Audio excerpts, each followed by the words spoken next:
Fellow Falcoholics, what is up? Welcome to the next episode of the Falcoholic Podcast. I'm your host, Kevin Knight at Falcoholic Kevin, joined by an illustrious Falcons guest, former Falcoholic staff member, also formerly at For the Win, now at Underdog Fantasy, and host of the excellent Exempt List podcast. If you haven't checked that out, yeah, that show's a lot of fun.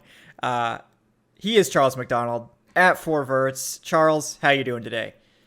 Doing all right. It's a pretty nice Monday morning in Brooklyn. The sun's out. There's no clouds, but I'm inside talking about the Falcons. So yeah, maybe not the start to my summer that I wanted, but I'm happy that you have me on today. Yeah. It's I live in Syracuse, so it was 66 yesterday. Was it that nice in the city as well? Yeah, it was like 75, breezy, perfect day for a day party, which I definitely went to. yeah. That's awesome. Yeah, it was a great day yesterday for sure. Today I think it's going to get into the 80s again, so we're losing it a little bit, but we'll figure it out. We'll figure it out up here. It's nowhere near as bad as down south these days. So yeah, yeah, guys. So we're gonna take a look. Charles is also a long-suffering Falcons fan. In case you guys didn't know that, we're gonna take sort of a bird's eye view of the team. Get Charles's thoughts on sort of how their free agency went, how the draft went, and then sort of how we're feeling heading into training camp. Just a bird's eye view of the team and see how we're feeling. So let's get things started with the early stuff, free agency and all that.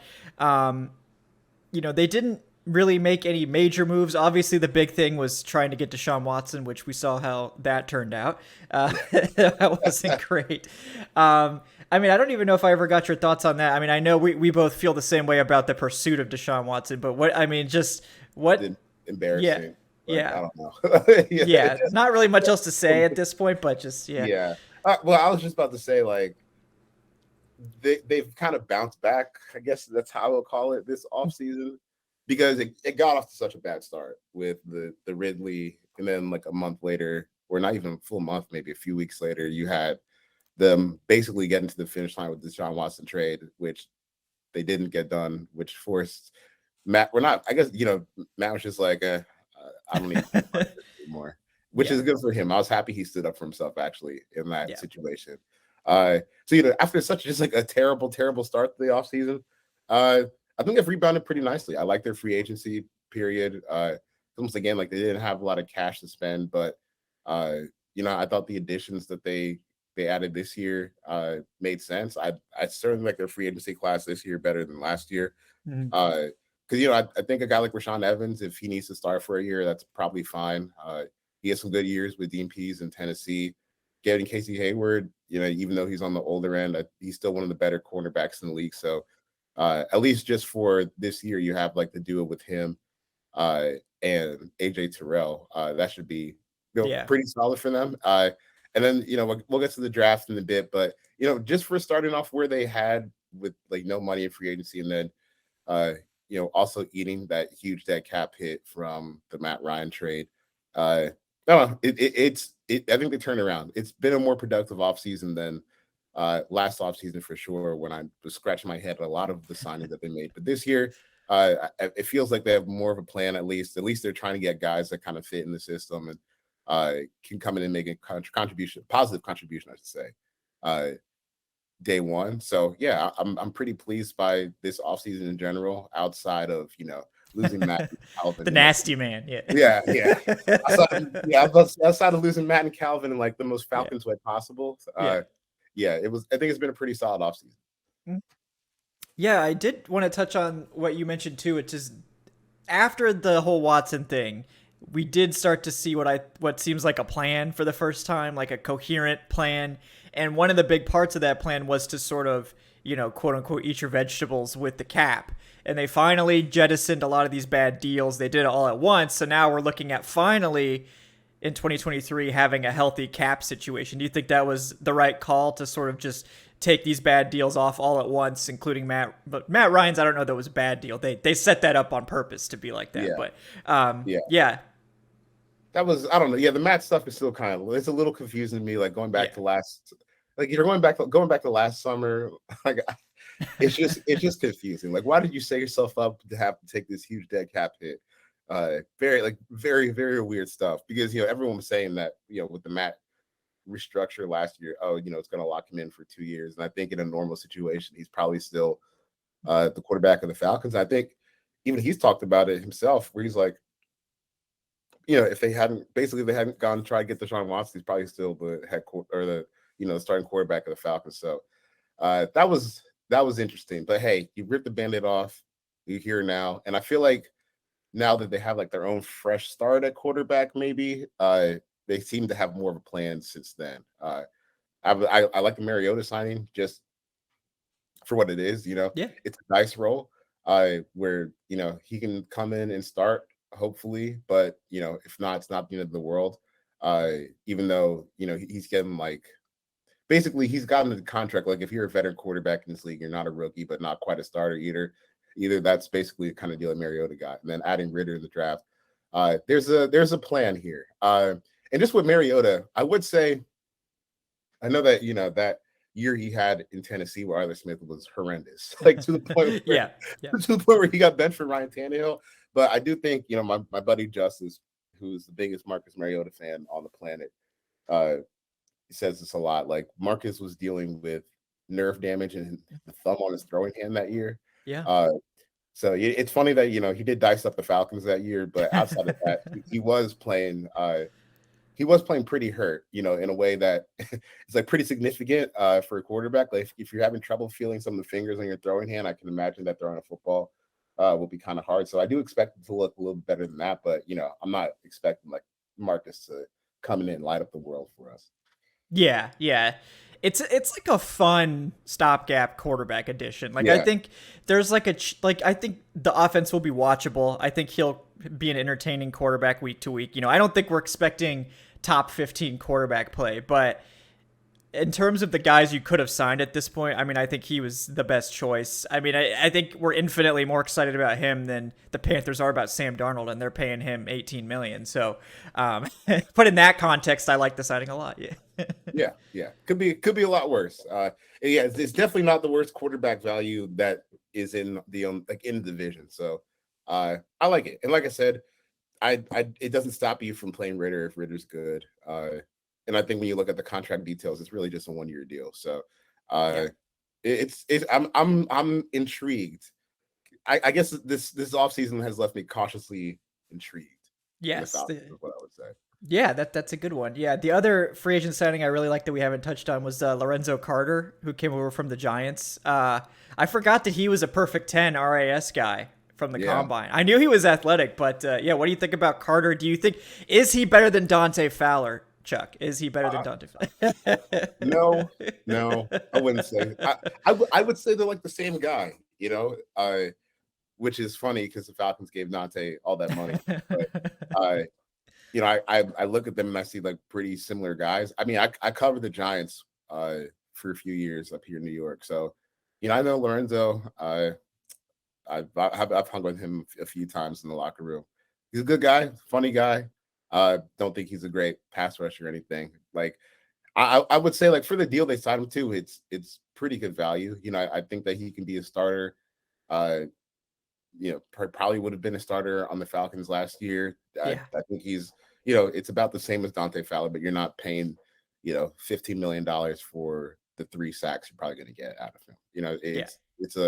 It's a better deal for them. I'm kind of interested to see maybe, with the style of play that Dean Pease likes to play with. And, Dean said that they were like at 60% of the playbook last year, going to be tried closer to 100% this year, maybe with some of the creativity that Dean likes to use up front with the pass rush stunts and stuff like that. Maybe you can unlock some of that athleticism in ways the Giants were able to. But you're still looking at a guy who's when you're 6'5", like 250, run a 4.4 and not getting sacks, like that's it kind of tells itself. I mean, at least we can hold on to the 5 sacks in 5 games at the end of last year. We can just pretend that's Lorenzo Carter. That's what we're getting now. So it's only up from here. It's going to be 1 sack per game forever. 17 sack guy. Here we come. Yeah, but I mean, and honestly, like even if he could get 5 sacks this year, he would have led the Falcons, last Oh year. So yeah, anything would be good at this point. And he's a yeah. good run defender too. He's a He good can run cover defender. some. Yeah. On the scale of what the Falcons are, yeah, so this might be an upgrade, but Yeah. this is more about the Falcons than Lorenzo. Yeah, yeah. Yeah, the other position group in free agency I want to talk about, just because there were so many additions, was wide receiver, where we got uh, Auden Tate, we got Demir Bird, we got who is the other guy? Kaderil Hodge. We got Brian Edwards via trade. And Geronimo Allison was just signed. So like this was a group that you mentioned Ridley's suspension. Like after that, it was like Zacchaeus and Frank Darby, and that was literally all they had. And now we've brought in, not necessarily. I mean, I think Brian Edwards is exciting, but the other ones, it's like these are all guys that have been productive NFL players in the past. Maybe one can hit. What do you think about how they've sort of remade, or at least stocked the cupboard, I guess, at wide receiver in free agency? It's interesting. I just kind of want to know like what obviously I think you can say that getting bigger receivers was a huge priority for them this offseason. Just on how they've acted. Brian Edwards, it's a big dude. Alden Tate's like 6'5", Drake London's one of the bigger receivers on the team too. So I am curious like why this decision was made. Because when I think of like this offense, obviously guys like AJ Brown have had success in the past, but I can't think of an iteration of it when you're going through, past Falcons teams with, maybe, well, I guess Julio and Sanu are pretty big dudes, but then, you look at what the 49ers have done with a guy like Debo leading their team. It just kind of, it's interesting that they decided that size was such a necessity for them. And I just want to see like how that ends up taking place like on the field and unfolding on the field. Because when I think of this offense, I think of like there's usually a big guy, but then you want some guys like that make him run after the catch. Yeah, yeah. Make some plays like on some of those play action crossers that I know that they're going to try to run and get back to this year. So maybe the whole plan is trying to find big guys that can run. I think you got one in Drake London. Brian Edwards has potential there too. I don't think Auden Tate's quite that guy. He's more of like no. a contested like jump ball kind of guy to me. But they're trying to get like these big guys that can run and make plays after the catch is what it seems like to me. And I just thought that like them going after guys who were just big receivers like 6'4" plus was interesting, especially or maybe it's just like trauma from last year dealing with like Olamide Zacchaeus with 5'8", trying to catch like goal line passes. I'm just interested to see like how Arthur Smith decides to deploy these guys this year. Yeah, I think it's exciting. I think it does have to do with the red zone, because they really struggled last year in the red zone, because it was Kyle Pitts, and it was comical sometimes watching like three dudes like blanketing him, like hanging off his arms and stuff like this, and they just didn't really have another guy. I mean, Russell Gage was doing admirable work, and obviously Cordarrelle Patterson was sort of the red zone guy, but the hope is that some of these guys hopefully can come in and get those hands up and catch some floaters at some point. That would be very helpful. The last one was Cordarrelle Patterson. Good seg to that. They did bring him back. Do you think that he's going to play another significant role this year? Oh, definitely. He's just an interesting guy in general, because usually you don't have guys like this late into their careers at his age that don't have like a whole bunch of tread on the tires, I guess is what I would say. Yeah. I mean, because it's not like last year was really the first time he's ever been like a core piece of really any offense. We saw how that worked out for him and for the team. I'm glad he's back because I think just when you look at the team, the offensive line's still really bad. So you're gonna need look. Let's be real about this. I think it was a bad offensive line last year, and they made no moves on it. So unless like some of these guys make some serious step forwards, I'm not expecting this to be a productive unit really at all for them this year. So I think you're gonna need guys like Cordarrelle Patterson, Brian Edwards, Drake London, Kyle Pitts, just big play threats because they're going to have to create a lot on their own. I think that having even two mobile quarterbacks matters a lot with this offensive line. Not that, Matt did like a bad job last year, but I think if you're going to be someone that doesn't have the experience that Matt does, being able to run away from guys when you're still trying to figure out defenses can be a big help. So, the offensive line's going to be bad, but, you got guys like CPAT back on the roster. I don't know how to pronounce his last name, Tyler Algier. Is that how you pronounce it? I think it's Algier. Yeah. Yeah. Okay. Getting guys like them on the roster, guys who can make plays through contact. It's just going to be interesting to watch, really, how productive this offense can be, because I think, like, when you look around the league, the Falcons, like, they don't have a bad set of skill players. But the offensive line is really the danger zone for them. But luckily, they have guys that can kind of make plays on their own. Like, when I go back and watch Drake London at USC, I just think the balance through contact and the physicality is just like one of the most impressive things about him. And I think that, you kind of see that as a trend with some of the guys the Falcons drafted this year and who they added to the roster this year and who they decided to keep around. So I think that they clearly want to be a more physical team. And I'm kind of chuckling to myself, like, you want to be a more physical team, but you didn't really upgrade the offensive line. So I think that's going to be a little bit of a challenge for them. Yeah, and that's a good seg into probably the most problematic spot on the roster now, which is the offensive line. Like you said, really surprising lack of moves on the interior. They did add Jermaine Ifedi and Elijah Wilkinson to compete at right tackle, but the interior was Caleb McGarry, he's very up and down. His good games are good, his bad games are bad, but not the biggest issue on the offensive line. We know the biggest issue on the offensive line was left guard, and despite Matt Hennessy's terrific PFF grade, I think that was not indicative of his actual play. When I saw that he was ranked like the seventh center or something. Yeah, maybe center play is just that bad. I don't know, but that it's either that or I don't know, because I've been rewatching some of the games, and I'm just like, man. Yeah. If I were GM, I would have tried to have 3 new starters up there on the offensive line: center, left guard, and right tackle. Like, I think you're in a good spot with Lindstrom. I think Lindstrom. Yeah, he's a stud, man. He's a stud. Like, he just in relatively to all the other guards in the league. Like, I think he's one of the best. But it doesn't really matter when you got to put out fires for the other guys all the time. Kind of negates how good you are, because we think about all the time, offensive line is, it's one of those positions where it's the sum of its parts. So, and not only like the sum of those parts, but like where those guys like are positioned. So if I have a quality left tackle and a good right guard, but the guys in between and on the other edge are trash, like, it doesn't matter. Because it's not like Lindstrom and Jake Matthews are getting a whole lot of interaction with each other throughout the course of the game. You need those guys right next to you to be solid, which is where unfortunately the Falcons have really struggled. Like, I can't believe that they're just kind of running back the Hennessy Mayfield thing again. I can understand McGarry to a degree, because already locked in on, like, I guess a first round contract, even though the end of the first round isn't crazy, especially since they didn't pick up his 5th year option. Yeah. But like you said, his good plays are enough where you can get by for a game.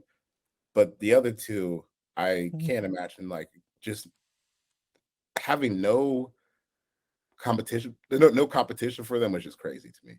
Yeah, and like, I get wanting to see, like, Arthur Smith, I think, said in the open OTA, which I didn't even know that open OTAs were a thing, but there was an open OTA practice, and he said in his press conference that they were intentionally loading up on skill players in the non-contact part of the offseason, and then they were going to pivot and sign more trench players for camp.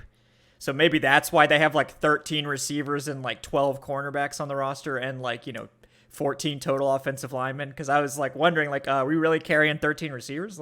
But so maybe that's why they're waiting, because they're probably not in the market for like a big time starter like an Eric Flowers or something like that, like someone who's going to demand like starting money. But it's shocking to me that we haven't seen any major additions at all. I mean, I guess like Drew Dahlman, like if you want to say like, okay, Matt Hennessy and Drew Dahlman duke it out for center, it's like, okay, that's fine. Like I think I'm comfortable with one of those guys hopefully winning a competition. But left guard, there's like nobody else there. I mean, Justin Schaefer, we got a dog in here, so maybe that counts for something, right? But but it's like you're gonna have a sixth rounder compete with Mayfield like that, and Colby Gossett, former UDFA Ryan Newsel, who was the best offensive lineman in the preseason last year, but that's a big task for a former undrafted guy. So it's like we need a veteran, like at least as like insurance at left guard. But yeah, they drafted the wrong UGA offensive lineman too. yeah, I can't believe Salyer went after him. That's nuts.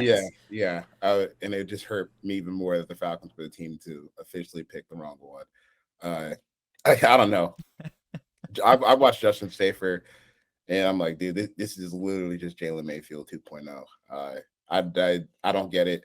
And especially with Salyer right there on the board for you. So it's kind of crazy that they didn't want to add more competition, but we're at this point in the offseason, they just decided we'll hope one of these young guys steps up, and if not, then next year we have more money to actually just go out and just simply buy an offensive line. Which is why I think that Ritter being good is so important for this team. We're not even being good, but just like showing signs of life, so that you can just go spend the offseason next year upgrading other positions. So, like I said, it's been an interesting offseason. Yeah. I think that the way that this offense looks this year is probably just simply going to be fundamentally different than it did last year. Not from hopefully from production standpoint. Hopefully. Yeah. From a like a schematic standpoint too, because you have two quarterbacks who are a lot more mobile than Matt was. You've injected a lot of size into this wide receiver room, but you're still kind of dealing with the same deficiencies on the offensive line. So to me, like this offense almost needs to look like a different team than it did last year. And one of my small wish list items for the Falcons this year, just please don't forget you got number 8 when you get inside the 20 yards. Yes, please. Like I'm the amount of times that they pulled him off the field in the red zone was just baffling to me. But hey, you got two Titans and Kyle Pitts and Drake London, and hopefully they can just stay on the field, because there's no reason for them both not to be on the field when it's getting close to crunch time. Yeah. I mean, I think there's a significant chance that people are still down on the receiving core, but like I feel like everyone just forgets Kyle Pitts is there. Like they're like, oh well, Drake London's their number one receiver. Oh yeah, well there's a guy named Kyle Pitts too. Like he catches footballs just because he's a tight end. Like the pass catching group it's fine. Like it's fine. It's not like elite or anything, but it's fine. Pitts, London, Edwards, and Cordell Patterson, that's a perfectly acceptable top 4 target group now. Like, we've gotten there. It's fine now. Yeah. And look, I will give them credit for this. Like, in a year's time, they've put some work in to get, the skill positions up. Because, last year is just like really just Pitts and CPAP for the most part. Yeah. And with Pitts, like, honestly, I think he could have had a crazier year than he had. Just like when you look at, there were games like just with the usage rate where he wasn't used all that much, where to pull him off from the field, like I said before, a really weird, like inopportune times that would really help the team. Like, I don't know, having a 6'4", 240-pound guy that can cut on a dime and make plays in the air might be nice to have in the red zones. Yeah. Kind of weird that they didn't really try to go back to that more often. But right, just to have him stand back there. Yes. But, one of the things that made Arthur Smith so appealing to me coming out of Tennessee was like the red zone play calling was just so damn good. And I know that obviously having someone like Derrick Henry makes things a little bit easier for you. But even like just the pass concepts that they were calling was it was a lot better than what you see from most NFL teams. So I'm still holding out hope that, and honestly, I don't even think they were that bad in the red zone last year. It's just like a complaint where you're just like, God damn it, you spent the number 4 overall pick on this football mutant. Can you please just throw the ball a little bit more? Like, I think it's funny. Like, so my coworker Hayden Winks, excuse me, he put together like an expected touchdown scoring chart from last year, and Kyle Pitts was expected to score, like, based on whatever stat he was running, like 5 more touchdowns than he actually one Yeah. touchdown he did. So I'm expecting like a huge Yeah. monster year Yeah. from Yeah. Kyle Pitts. Like, it's always funny, yeah, like you said before, it's always funny when people bring up the Falcons receivers. I'm like, you're forgetting that guy who can like play inline slot and outside receiver as well as any legitimately any player in the league. Like, I think when you look at just simple pass catching targets, uh I I I I think it's not even crazy to say that Kyle Pitts might be like the most talented pass catcher in the NFL right now. Just when you Yeah. look at the size, the skill, the coordination, I mean, it really is. I can't I find it like hard to put the words like when I'm describing Kyle Pitts, because it's just everything about him is just a unicorn, man. Like, I understand like why they keep calling him that. I even if I don't like agree with the process of picking him number 4 last year, like, he just based on pure talent, he could have gone number 1 overall. But I just, like I said before, I find it funny when people just omit him. We're just talking about, oh, Yeah. who's who's the Falcons wide receiver 2? Drake London. That's who. Yeah. Exactly. Because He's not. We're not relying on a rookie to be our right, wide receiver 1. Yeah. we got Come on, guys. Cyborg. No, we're number 8 who can play wide receiver and slot and tight end. Like, I don't know. Yep. Why do you Uh, think he's wearing 8? How many tight ends do you know wearing single digits? All right, he's right. going to the Hall of Fame. Yeah. No, but I think he is like a Hall of Fame level talent. Like, so I will be buying like all the Kyle Pitts stock I Yeah. can Yeah. this year. I think he's gonna have a monster year. Like, could approach 1,500 yards if he stays healthy. Yeah, I agree. Agree wholeheartedly. I think this is the year for him. Like, people somehow were like weirdly disappointed in Kyle Pitts' rookie season, which is just bizarre to me because he's the only other rookie tight end to ever have over 1,000 yards aside from Mike Ditka's like absolutely nuts rookie season, which he never even replicated himself. So, and people were like disappointed because I don't know what they expected. Like, did they think he was going to be Julio like in his rookie season or something? Like, it's weird to me, but he might be that this year, even with a worse quarterback situation. So, yeah, 100% agree to get all the Kyle Pitts shares that you can in fantasy. I'm probably going to try to trade Travis Kelce for him straight up in my Dynasty League. I don't know if anyone's dumb enough for that to agree to that. But if they are, I will. So it also helps that I have Mark Andrews, so I can afford to trade Kelce. But hey, if nobody's going to take the tight ends, I'll take them. But yeah, we should probably touch on the draft a little bit. We had you on for the draft party to talk about like the first round and sort of the early second round picks. So we've heard your thoughts on Drake London, but any of the picks stand out to you that you really liked, didn't like? I love the Arnold Lipicchetti pick. Yeah, yeah. I mean, I think that guy's the first round talent, like someone who can be a Pro Bowl pass rusher in the NFL. He was so good and so productive for Penn State last year. I don't know. I just think he's got a knack for winning off the edge. He's strong. And he had like, I want to say he had like 20 TFLs last year. Yeah, it was nuts. Yeah, it's not just like you're getting someone who's only a pass rusher. I think his game is pretty complete.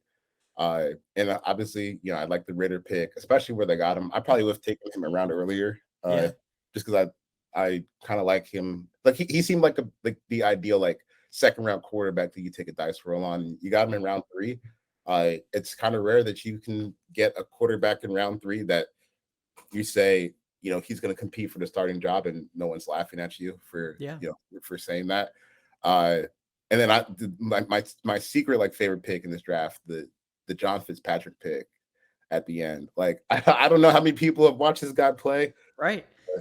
But dude, he blocks his ass off like in a way where it's like actually worth picking him up, even though he's not he didn't catch a whole lot of passes at Georgia. But I would say, like, even though he didn't catch a whole lot of passes at Georgia, he still to me does have like when I just watch him play, that he looks like someone who can be, at least like a little mini weapon from time to time, because he's pretty fluid in the open field and he can make some catches. But the big thing with him is that dude he loves contact. Like, he loves hurting people on the football field. So I think he's going to end up being a fan favorite pretty quick. So I like the draft. The Troy Anderson pick, I'm I don't know. That's just a dice roll to me. Yeah, it's a big wild card, It's a but big wild card because I don't know. I watch him play a few games. So I'm like, whoa.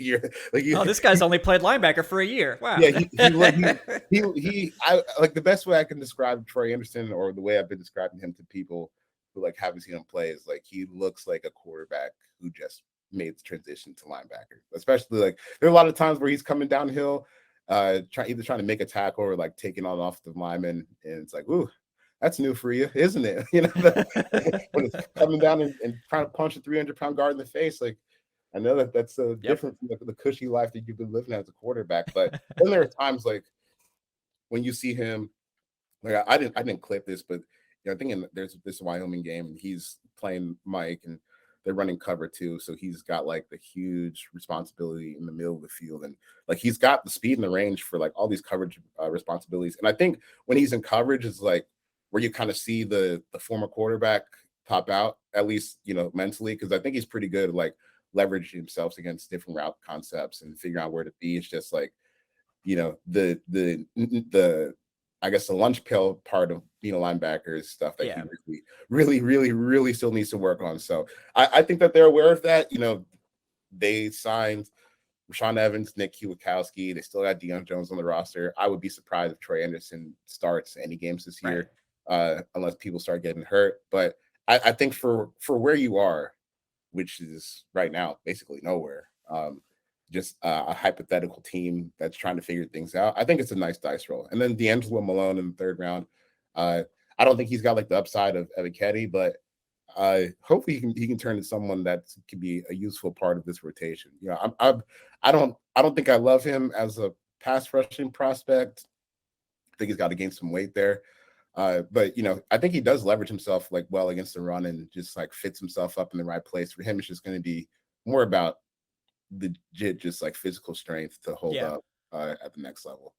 Yeah, I agree with all those takes. The Troy Anderson pick, it's very like interesting because I can't remember who tweeted this out, but it's like if you run Anderson's RAS at like every position, he's like above a 9 or something. Yeah, that was me. Like he's a 10 at like quarterback. Well, obviously quarterback, cornerback, wide receiver, tight end, running back. He was like damn near a 10 for just about all those positions. It's nuts. He's like legitimately one of the best athletes to ever enter the NFL. He's just making that transition from quarterback to linebacker.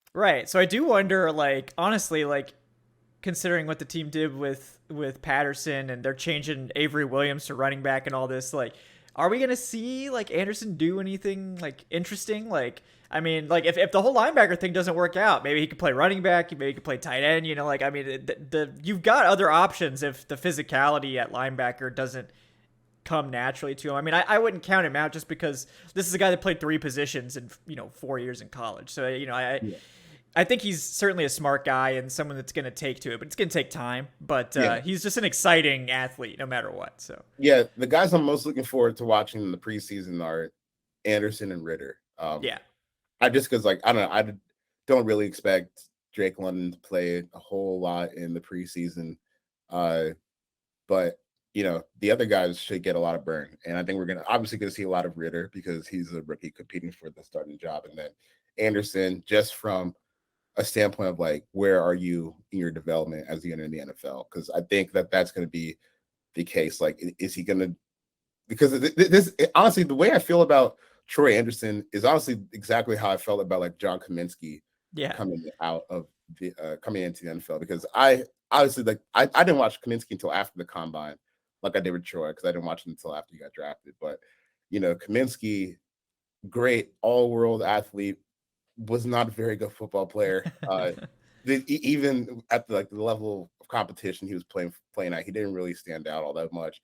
I think Troy Anderson is probably a better college player than Kaminsky was, but it's still a risk. But like I said before, you're not close to playing for anything anytime soon. So why not take a dice roll on the 6'4" linebacker who can run a 4.4?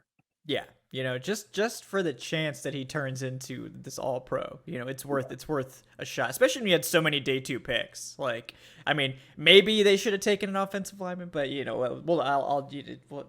apparently they weren't interested in doing that. So whatever. Yeah. But Yeah. You know, all the moves we talked about, everything. We're heading into, deep into OTAs and training camp. Like, how are you feeling about this team now? Obviously, I think you said you feel better than you did before the offseason. But, sort of how do you see this team? I mean, I think the Vegas over under total went back to 5.5. It was briefly down at 5. I think it's at 5.5 again. But are you sort of leaning that this team is, in line for a top 5 pick? Are they going to stay in the top 10? Do you think they're going to repeat last year's performance? Where are you sort of ending up in your overall thoughts on the team at this point? I would still say you're trending toward the top 5 pick. Definitely. Yeah, Definitely yeah. still trending towards the top 5 pick in my opinion. Because I would say like this offseason set them on the right track, hopefully. But I don't think you're gonna be reaping the rewards of this all that soon. Drake London just turned, or he's about to turn 21 in a few weeks on July 24th. And the last time we saw him play football, he broke his ankle. I think you're going to need to be a little patient there. Obviously, with the quarterback situation, I think it's exciting. It's fun to like think about, but the reality of the situation is like none of these guys are realistically going to be good this year. I think your goal for quarterback play should be not the Panthers. And I think that look, if you can be better than Sam Darnold, that's a good starting spot. Like if you're Mariota or Ritter, not that would be like extremely hard to do, but I think that's kind of the goal for them from a quarterback standpoint. And I think just on defense, you got Grady, you got him to re-sign, which honestly kind of surprised me a little bit. I thought that was done. But money talks. So Yep. I was really happy to see that done. But outside of that, like the front seven's still bad. Deion Jones, I don't even think he's a starting caliber linebacker anymore, and that's been going on for like 2 seasons now. So I don't even just want to blame the Dean P stuff because Right. even by Dan Quinn's last season here, he was playing some terrible football. And then you know I don't really know like what's going to happen on this edge rush. Not really that excited about that either. Yeah. And then the safety play has to get a whole lot better too, man. Yep. Uh, Yep. I would bank on Richie Grant being better than he was last year, mainly because Mhm.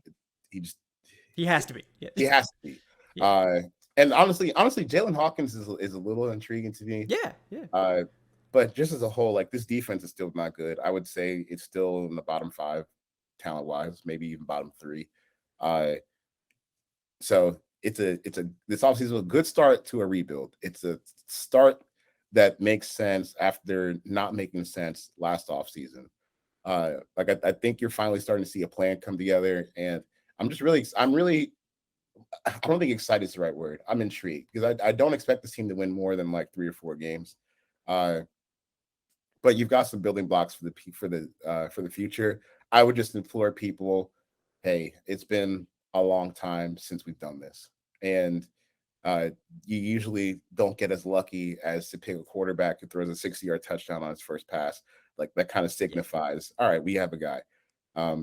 It's going to be a lot of ups and downs. Most teams like we got really lucky, man. You had the 2007 year, and that was really it. Before you have one season basically where you come to the season where you don't feel like you have any hope, and that's been the last time that we've really felt like that, I guess. Yeah. Last year too, probably just because the roster was so thin. But at least you had Matt Ryan. Like this is a very fresh start, and I just think people need to remember it. It's going to be some downs and there's going to be some ups. There's going to be a whole lot of downs because this team is not very good right now. Yeah. And this is a necessary step in the right direction. Like Right, you sort of, it was always going to happen after like maybe you could say like, I mean, even if they had taken Justin Fields last year, I think we'd feel better about the overall direction because they have the quarterback in place or something like that. But like at the end of the day, this team is probably not winning drastically more games with Justin Fields this year because the roster is still bad. It's the same reason the Bears aren't going to win a ton of games with Justin Fields. I would argue the Bears are worse off than Oh the yeah, Falcons, certainly, but I would too. I don't yeah, yeah. I don't think this is the worst team in the league. No, no. You've got you have some real pieces. I think on offense, some real promising pieces, some established pieces. Like you're moving in the right direction. Yeah. Right direction. I would just say, hey, maybe Justin Fields can be had next summer. If Hey, like if you can if he, still fix it, Falcons. You can still make the right decision. You can yeah, still if go get him. Yeah. you can get Fields and Pitts, because next summer you might be able to get Justin Fields for a third after what the Bears about to do. So, That's the going yeah, rate for quarterbacks now. So yeah, yeah, it is. That was a good one. yeah. I forgot about the actual trade compensation on the Yep, max yep. stuff I just until try to forget. Yeah, I try to yeah, forget. So, yeah. but They no, had yeah, they had Matt Ryan, Julio Jones, Calvin Ridley, and didn't get a single first round pick for any of them. yep. And I one, think they would have got a first for Ridley. I think they would yeah, have, they would but have, but yeah. then Then Ridley, yeah. Gambling. yeah, But yeah, I do really like the secondary. Like, I think AJ Terrell, Casey Hayward, Isaiah Oliver, if he's healthy, I think that could be actually a pretty good, exciting cornerback trio. And I think you're banking on improvement, but like Richie Grant, Jalen Hawkins, Eric Harris was like solid as a backup. I think the secondary can be like the identity of the defense, and that's kind of a big shift from like what Dan Quinn was doing with the front seven. Like, he emphasized the front seven, he just never hit on the front seven picks. So maybe we just emphasize the secondary, actually hit the secondary picks, then it'll be all good. But so I think you've got like they're starting to build out the foundation of the roster. It's not like the house isn't there yet, so it's not like you can do anything with it. But we still don't have a door. yeah, exactly. No walls, no door. We've got a left tackle post and we've got a right guard post, and the other three spots are completely empty. But it's encouraging. I think they're on the right track, but I agree with you that it's a tall task, particularly with what looks like a difficult schedule this year. Much more difficult than last year. It's going to be a tall order for them to match their win total, and it doesn't. They might be a better team. I think this will be maybe the first year in a while that they've been like a better defense than offense. Maybe. I don't remember the last time that happened. So it doesn't mean that the defense will be good. It just might be better than the offense. But Yeah, I mean, my whole take, like even after this past season, before we even got to the offseason, it's just been there's a good chance that the 2022 Falcons are a better quality team than the 2021 Falcons and win fewer games. Yeah. Because honestly, that 7-10 roster, that 7-10 record Oh last God. year, It's that a was miracle. a terrible team. They had a Yeah. complete facade. I know, there are people who are like, well, they won 7 games, so we should expect more. Man, no, I don't think that's right. When you look at the schedule this year, you're starting off Saints, Rams, Seahawks. The Seahawks game is a little bit of reprieve, but so Saints, Rams, Seahawks, Browns, Bucks, 49ers, Bengals, Panthers, Chargers open the season. Yeah. And then, to close the season, your last 4 games are Saints, Ravens, Cardinals, Buccaneers. So look, I don't. If this team wins 7 games, I'm putting Marcus Mariota in the MVP conversation. Yeah. I mean that. Yeah. Because this is a brutal schedule, and the roster still is not good. Yeah. So it like I think I agree with what you're saying. Like, I think this team has the potential to put in like a Lions season, and just like they're gonna hopefully be more competitive in games. I just don't think they'll win as many. Like, right, because those 1-score games can be finicky, and the Falcons won just about all of them last year. I think they went 6-1 in their 1-score games, and then when they played like teams that were actually good, like the Cowboys and the Patriots, it just we saw the actual quality of the roster when they played the good teams, because those games were never ever close. I forgot. I was thinking about the other day the San Francisco game last year when just from the first play, like, oh, we got a chance, we're playing in the game of stakes again, and then the rest of the game unfolded and nothing happened. But you have 32-6 to the Patriots, 48-25 to the Bucks, 43-3 to Dallas, 25-0 to the Patriots, 30-17 to Tampa Bay, 31-13 San Francisco. Like, the good teams that they actually had on the roster, they got demolished. So I'm looking for just, can you play competitive like 3.5 quarters? Yeah. That's all I'm looking for. Just keep me interested until the fourth quarter starts. That's all I'm asking. Like, I can tune out for the fourth quarter, but like, I need at least through halftime. That's bare minimum. So, we didn't always get that last year. So yeah.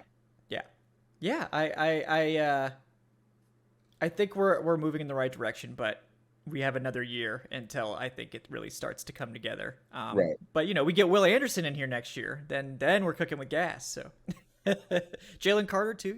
I don't. Either way, that's fine. But I think this is one off season away, and they're gonna have a lot of money next year. They'll probably be picking at least top 10, probably challenging for the top 5. So they should have an opportunity to spend money and add some high draft picks and remake this roster again and start building towards something positive. But we're gonna have to weather a difficult season first, and for Falcons fans, we're really good at that, so we should be good to go. But Yep. Any other final thoughts, Charles, before we close off today? May God look over our souls this season. Yeah, that's all I got. I have a feeling this is going to be a hostile season for Falcons fans with a real quarterback battle on the horizon and just a crappy team in general. But like I said, stay focused on the main goal here, people. I think that this roster is a good deal better than last year's roster, but they probably won't be winning 7 games. So let's stay focused on the prize, and everyone just have fun out there. That's all we got. Yeah, just have a good time. Like, don't take it so seriously. Like go, like, that's what I'm trying to tell the people. Like, we have a lot of viewers that are very optimistic Falcons fans, and I remember when I was like that, so I don't want to like dunk on anybody. How can you be optimistic still? I don't know. Maybe they're new here. I want to meet people who are still optimistic about this team. But they're like, oh, they're gonna win 10 games. They're gonna do this and that. It's like, just don't go in. Like, you can do that if you want, but like if they're bad, you're gonna be like pissed off and like, oh, why are they so bad? I don't understand. Like, if you go in thinking they're gonna be bad and they're bad, it's like, okay, that's fine. Like, this is what I thought. But if they're good, you get to enjoy it. You're like, oh wow, they're way better than I thought. This is great. And like, if you were just expecting them to be good, then you're just sort of content. So just lower the expectations a little bit this year. That's all I'm saying. Because it's going to be a difficult season more than likely.